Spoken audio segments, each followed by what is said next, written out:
તો નમસ્કાર મિત્રો, હું છું કાનો અને તમારું સ્વાગત છે મારા બ્લોગમાં. તો આજે ઉઠવામાં મોડું થઈ ગયું છે, તો હવે હું તમને બ્રશ કરીને અને નાહીને મળું.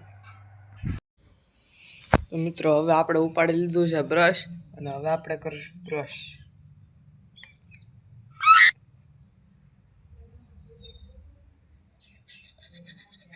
તો મિત્રો, હવે હું બ્રશ કરીને જ આવશું નાવા. તો હું તમને નાહીને અને તૈયાર થઈને મળું. મિત્રો, નાયા પહેલા અમે આવી ગયા છીએ અહીંયા માતાજીના મઢે ભડાકા કરવા.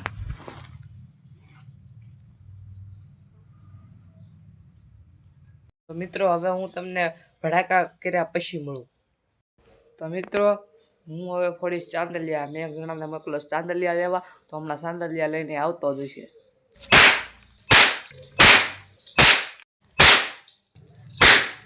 તો મિત્રો, હવે તમને દેખાડી હું મારો હિડન ટેલેન્ટ. घर चला है मेरा क्या बिगड़ा तेरा तुझे तो नहीं आया गया तुझे तो नहीं आया गया ओ मुबारक तुझे चला कर मुझे तुझे तो तेरा यार मिल गया तुझे तो तेरा प्यार मिल गया तूने दिल के रवि को मिले ओ दिल के चलाई दिया ओ दिल के चलाई दिया. તો મિત્રો, તમને કેવો લાગ્યો મારો હિડન ટેલેન્ટ? તો હવે વાગ્યા છે 10:30 અને મને સાંભળ્યું કે હવે તો લખવાનું બાકી છે, નકર સાહેબ બરોડા પાડી દે. તો હવે હું લખવા બેસીશ. તો ભાઈબંધો, મારે લખવાનું છે ગુજરાતીનો પાઠ નંબર 8 અને હું ભણું છું 8મું. તો હું તમને પાઠ નંબર 8 દેખાડીશ. તો મિત્રો, આ છે ગુજરાતીનો પાઠ નંબર 8 ઘર, જેનું લખવાનું છે મારે સ્વાધ્યાય, જેમાં લગભગ 17 પ્રશ્ન છે, જેનું સ્વાધ્યાય થશે 17 નહીં પણ 19 પ્રશ્ન છે, જેમાં સ્વાધ્યાય તો ખૂબ જ મોટું થવાનું છે. સૌથી પહેલાં હું લખીશ પાઠનું નામ અને લખીશ શબ્દાર્થ અને રૂઢિપ્રયોગ.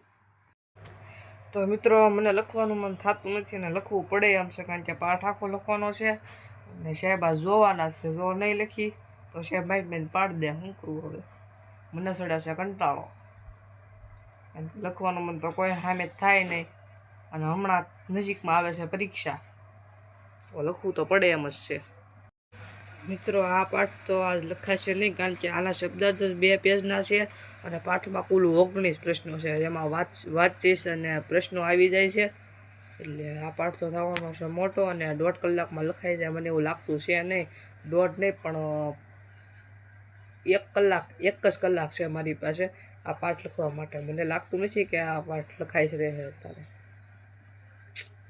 તો મિત્રો, આ બધા કાર્યોમાં છે ને માતાજીના દીવાબત્તી કરવાની ભૂલાઈ ગઈ, તો હવે માતાજીના દીવાબત્તી કરવા લાગુ આપણે. તો મિત્રો, હવે કરશું આપણે મેલડીમાંને દીવાબત્તી.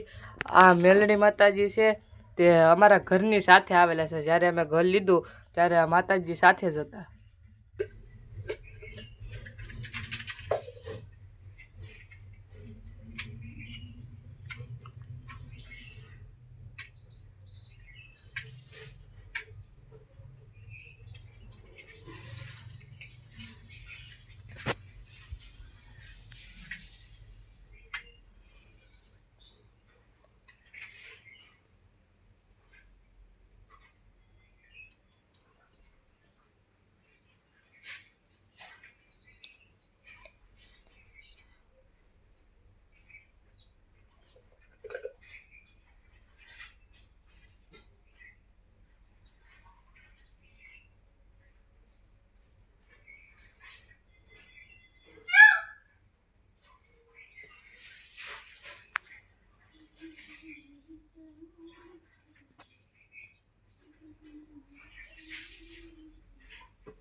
તો મિત્રો, અત્યારે હું ખાટે હિંચકું છું. મારે બધું લખવાનું બાકી છે, પણ છતાં પણ મને આમ ખાટે હિંચકવાની મજા આવે. હવે એ લખવાનું કોણ કરે? કંટાળો ચડે આમાં. તો મિત્રો, હવે વાગી જશે 12, તો હવે જવાનું છે નિહાળે. તો હું આવીને વાત કરું.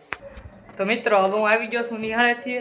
તો હવે હું ખાઈ પીને નિરાતે તમારીથી વાત કરું. પીને નવરો અને તકુભાઈ આવી જશે અને તકુભાઈ કરે છે હળજ્યું ગાડીની. ચાલો હતો.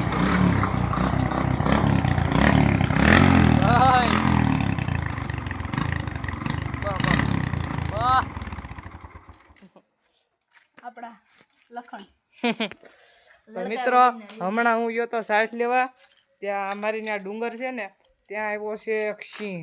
ઉર્ફે સાવજ. સાવજ બોલાય, સિંહ નો કહેવાય, કાઠિયાવાડીમાં હાવજ કહેવાય. તો પછી કાઠિયાવાડી બોલ, મને આવડે કાઠિયાવાડી, તું બોલતો નથી. હા યાર, એમ તો અમારું કાઠિયાવાડી પાવરફુલ છે, પણ અમે દેખાડતા નથી કોઈને. કાઠિયાવાડી આપણું પાવરફુલ છે. હું જો તો સાસ લેવા અને યારે તો આ જો પપ્પુજી ખાય, આ ખવાય મિત્રો, બાંબુ સ્ટીક કહેવાય એને, વાંસડું. મિત્રો હું જો તો સાસ લેવા પ્લોટ વિસ્તારમાં, તો પ્લોટ વિસ્તારમાં એની વાહે ડુંગરો છે અને ત્યાં હતો હાવસ. હાવસ તો ઉપર ચડીને આમ હૂપતો હતો, હું જો હે. તો મિત્રો અડધો ગાંડો છે. કોણે કીધું આખો ગાંડો? લોલ. તો મિત્રો આ છે મારી ગાડી. તો મિત્રો અત્યારે લીધું છે મેં નાઈ, કારણ કે મને કવડતી હતી બહુ જીવ હતું અને મન થતી હતી ગરમી, એટલે મેં અત્યારે નાઈ લીધું.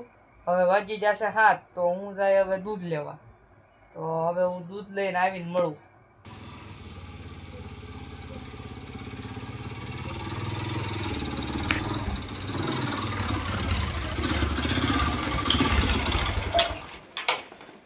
મારો ભાઈબંધ જેનિસ, તો હવે જાય છે અમે બેહવા. હેલો વેલો કહી દે ને ભાઈ, આપણે ના પાડે લ્યો. તો મિત્રો વાગ્યા છે રાતના 10:30 ને હવે મારે જવાનું છે હોય, કારણ કે કાલે સવારે વહેલા 5 વાગે જવાનું છે મરણમાં, એટલે કે પાણીઢોળ છે ત્યાં જવાનું છે. અને હવે હું ખાઈને સુઈ જાય, કારણ કે મને લાગી હતી ભૂખ, એટલે હવે હું ખાઈને સુઈ જઈશ. તો મિત્રો હવે 11 વાગી જશે અને હવે મને ઊંઘ આવે છે, એટલે હવે આપણે મળશું કાલના બ્લોગમાં. જય માતાજી.